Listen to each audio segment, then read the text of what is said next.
Hello, my name is Gavin Berger. I make videos about vinyl records, concerts, and physical media. I recently had the chance to sit down and chat with Theo Bleak. Theo is an alt-rock folk singer-songwriter from Dundee, Scotland. Her songs are very personal and has a very atmospheric and introspective sound, while also being very nostalgic and refreshingly unique. We had the chance to chat before her show at Elsewhere in New York City. It was a great conversation, and I hope you enjoy. Hello, my name is Gavin Berger. I make videos about vinyl records, physical media, and concerts, and today I am lucky enough to be joined by Theo Bleak. Theo, thank you so much for joining me here today. You're very welcome. All the way out in, where did I say that we were? Bushwick? Bushwick. We're in Bushwick. And you've never been to Bushwick? I've been to Bushwick. Actually, I have been here. I stayed here once. Oh. For a week. Oh, nice. Mm-hmm. It's pretty nice. I mean, it's all warehouses, as you said. That's right. Yes. You're performing tonight at Elsewhere, which is where we are. This is probably, out of every wall in this venue, aside from some of this exposed concrete, probably the second most boring wall that we could have found. But how are you feeling about your show tonight? Nervous, but fine. Have you performed in New York City before? I have once before. Well, actually, no, a few times before. I did a bit of the New Colossus Festival last February. Nice. And then I did a show last summer. The name escapes me, but it was a really cool Was it at venue. Nightclub 101? Yeah, 101 Nightclub. Yes, It was I actually amazing. didn't. Yeah, that was really cool. I really loved that. It's a really cool venue. You just had a few shows in London the past few days, right? Yeah. So you're jumping around. I had a headline in London, and before that, I've done a couple of supports, and I had a headline in Glasgow, where I live, in February. Nice. Yeah. You're from Dundee, right? Yeah, I grew up in Dundee. I'm from Berger in Perthshire in Scotland, but have lived primarily in Dundee and then now Glasgow. Oh my goodness, I love Scotland, and I would love to just sit here and talk about Scotland. Have I love you been? Scotland. I have been. I've been there on vacation. I had also studied abroad in college in London, so I did a few different weekends up in Scotland. It's gorgeous. Scotland and Ireland, I don't know if there's like a lot of beef between the two, but they're like, when it's time to like get up out of here, I'm going to one of those places. Yes, fair. What do you think the difference is between performing in somewhere like, New York City versus Scotland or London, or a UK audience versus American audience? I mean, it just depends. Like, I feel quite lucky that everyone I kind of have performed to is usually so attentive no matter where I go. I've been lucky to play with some amazing artists who have lovely fans, and my own shows, I just can't believe people are there. But I mean, generally in the UK, like, I don't perform a lot there. I think I'm more nervous at home, weirdly, than I maybe am when no one knows me at all. Yeah. Like, do you feel like you have, I would assume some people know of you in the Glasgow scene, that then do you feel like, oh man, like they're going to come, they know my stuff, versus, if nobody knows who you are? Yeah. Like, I couldn't like air my dirty laundry like at a Glasgow show, but I could probably, drop names and social security numbers here. If you're like, oh, this person did me wrong, no one's going to go, wait, I know that person. That's and then right. they're going to text them, and then it's a whole thing. That's right. But you've been doing this for a little bit, right? You started releasing EPs in 2022? Yes, as Theo Bleak I did. And the early stuff, I don't really, I think it was a bit misguided, but you need to do that to kind of find what you want to do. Yeah, you just got to, the best way to do something is just to start. Yeah, you have to start somewhere. Yeah. So then where did you start? How did you get into making music? I started singing and like just being obsessed with music when I was so young, like 4 years old probably. And I originally wanted to do more classical and things like that. And then I met people I still work with at school, and just ended up more in like writing lyrics for his band. And then me and Mark ended up working together for like 15 years. We still work together now. So I was just kind of like guided into writing my own original music. And I've done so many different things. I feel really lucky. Yeah, that sounds like a great place to be as a musician. Did you go to school for music? No, I did 2 different degrees, an honours and a master's, both in philosophy. And then I kind of wanted to go more down like a psychiatrist route, but I decided to give music a more of a go. Yeah. Do you think that studying philosophy helps you with songwriting? Possibly. I mean, it's probably informed a lot of the things that I like to read. Mm-hmm. I would say more though that prose and like literature is more what informs a lot of my songwriting. Yeah. But I mean, definitely I was obviously attracted to philosophy for a reason, and I do deeply think, which I don't think's a good thing. Yeah. I mean, yeah, it's good to think. It's good to think, but it's also not good to be so deconstructive with thought, which I think I can err into sometimes. True. That might be a little bit of like separating your mind from yourself and disassociation, and like when you overthink. That's For probably sure. too much. It's too much. Recently, last December, you released Bargaining, which actually I've got your Instagram caption right here. Okay. Here's what we got. You said this is your 14-track mixtape that you'd hoped to write your debut album this year, but this is what you made instead. 14 tracks is a lot of tracks. Why is this? What happened? Tell me about Bargaining. Why is it not your debut album? I think I probably always had that kind of like historic opinion an album had to be, or a debut album had to be something so polished, and like there'd be like, I don't know, I'd sign a big huge deal and everything would be like a certain way, and that's probably like from when I was a teenager. But I kind of just fell into the way that I wrote all of that because it was quite lived, and I just made demos and was just in chaos, and then presented them kind of as a big piece near the end of the year and wanted to release them, but didn't think it was good enough for it to be an album. But then when it came to releasing it, I was so in love with it. Like I was like, I'd be proud if this was my debut album because it's actually my soul. And I will say, as somebody who's listened to it, it's very good. Thank you. I think that it is something to be proud of. So at this point now, it's been a few months since December. Would you still call it just a mixtape, or would you call it your debut album? Yeah, I've been calling it my album. It is an album. Yeah. I assume at the point when you released it, if you weren't in theory considering it your debut album, you were probably looking past it. Are you working on some new stuff right now for what at this point could be your second album? Yeah, so I'm planning on doing almost like an A-B side in the summer, but I think there'll be 3 tracks, so an ABC side. And then I've kind of finished that now, and I'm now starting to write another album. I'm just so excited. Yeah. I'm so excited. That's so exciting. And you may have already answered it with talking about the big idea of putting so much pressure on a debut album. How many EPs have you put out? 4 or 5? It's something like that. Something like that. Was there something specifically about the idea of a smaller project that drew you to creating EPs, or just the pressure that you felt of, I don't want this to be my debut album? Yeah, I think they're like developmental. I think EPs probably, again, hindsight's a great thing.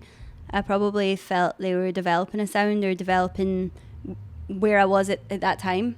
But again, probably historic kind of bias of like, this is not good enough yet to be an album, or just like that kind of like weird distorted industry thing where you're like, I need to do this, this and this to like, but actually as I've got older and also just learned from all those releases, you just know when something is what you want to do. And I think the stuff I kind of did before just all informed the sound, and then it's like almost you do a lot and then you kind of pull back and then you find somewhere in the middle. And I think that's probably my philosophy on that now.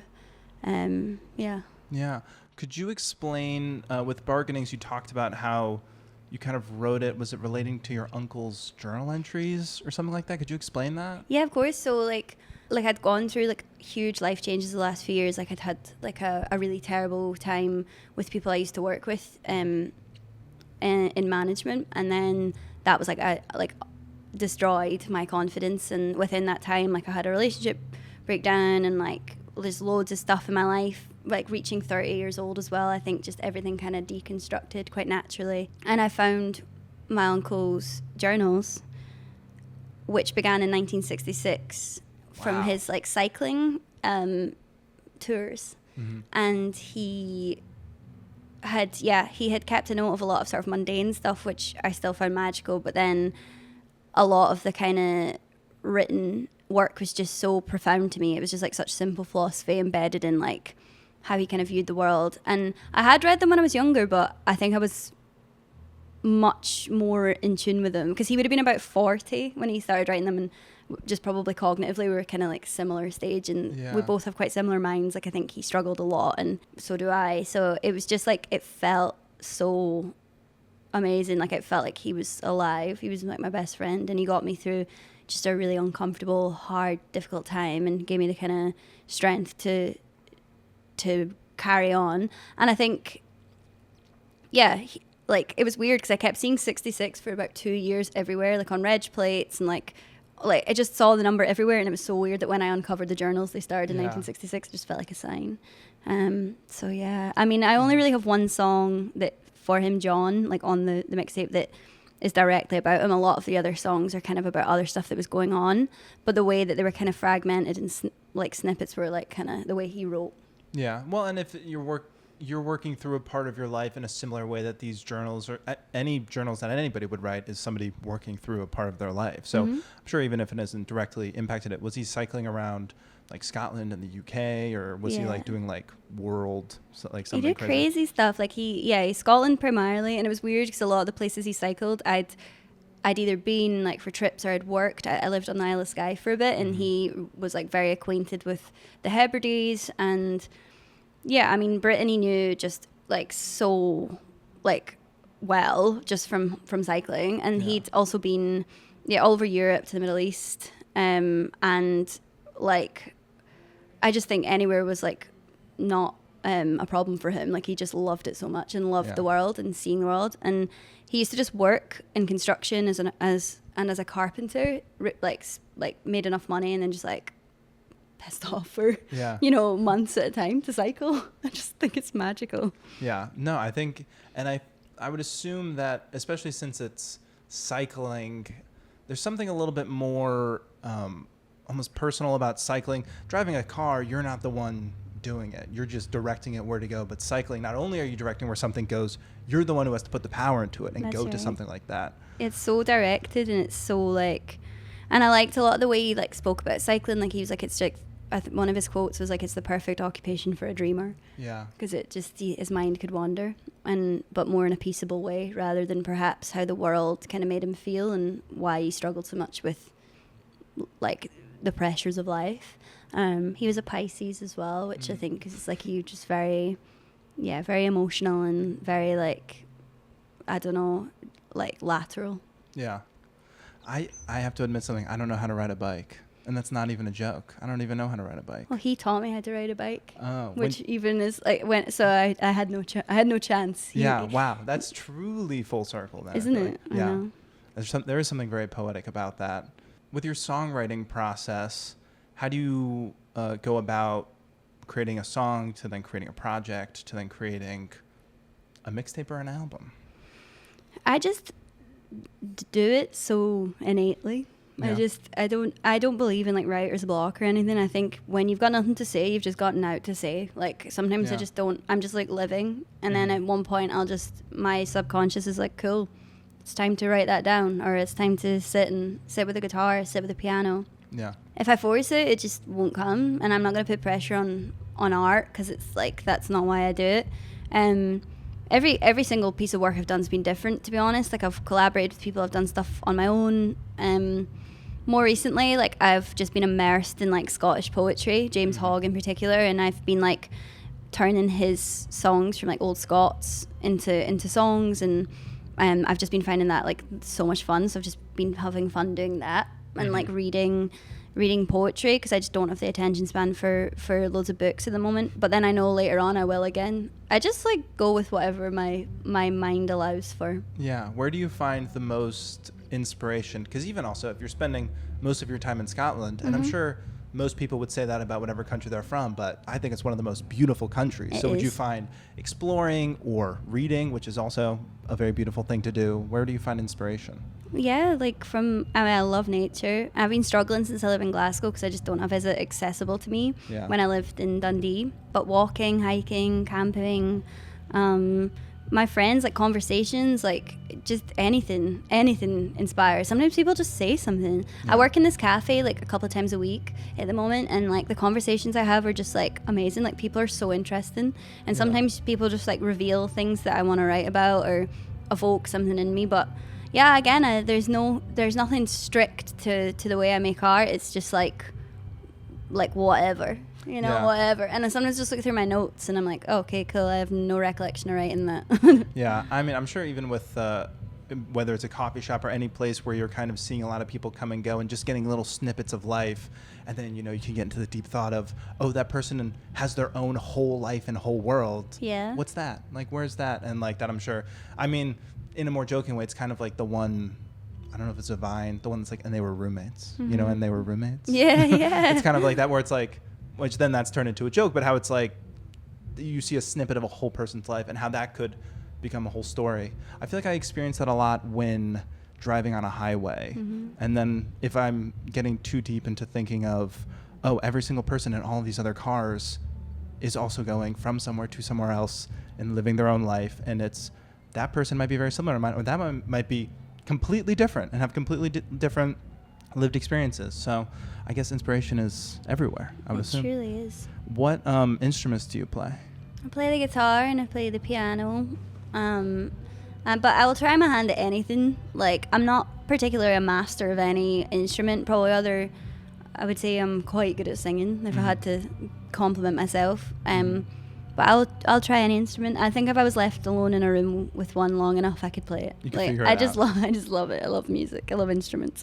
Yeah, I really like asking that question because my parents signed me up for guitar lessons. Didn't take. I was like, this is a lot. And now I'm like, I wish I learned. Parents signed me up for piano lessons and also didn't take. So that's why I'm like, oh, I want to learn, and the want's there. It's never too late. And that's what everybody keeps saying. But well, I properly started learning guitar when I was 27. I'm turning 27 in June. Well, there you go. There's your sign. So that's that. Then that's the problem. Somebody else even said that they had started. A bassist, I think, had said that he started at age 20, and I was like, well, or maybe 23. Even still, I guess it's never too late to start anything. If you had to look towards to try a new instrument or to learn, like to become well enough to feel like you can perform it, similar to whether with playing guitar or piano, what do you think would be the next instrument would be? I'd love to play the harp or the cello. But to be honest, if I could just get really comfortable on guitar, that would be great. And I mean, but that's just discipline, and I've got the time to do it. So it's just committing to getting better at it. And I could always be better at singing. There's always holes you can pick, and I just need to get better generally at everything. Yeah, I guess with any that applies to any skill, is just improving. Yeah. You just opened for Del Water Gap in March. How was that? It was lovely. It was a very cool venue in Glasgow, which I've always wanted to play. So, yeah, I mean, really cool. It was lovely to play for his fans. Was that the biggest venue you've played in to date?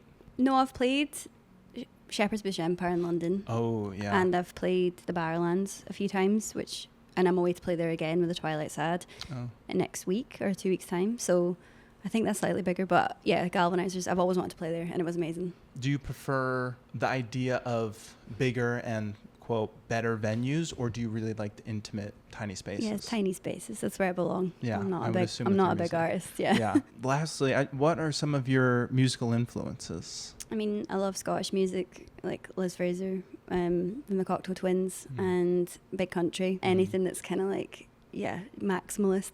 I love Jeff Buckley, Rufus Wainwright. I grew up with so much music, like Eels, like stuff like that, like Grandaddy. Like, my parents have got really cool taste, so I was immersed in all and everything. But I listened to a lot of classical music as well, and more recently, what have I been listening to? I listen to a lot of C Rose at the moment, and I just think his music's just so stunning. I would love to play with him. I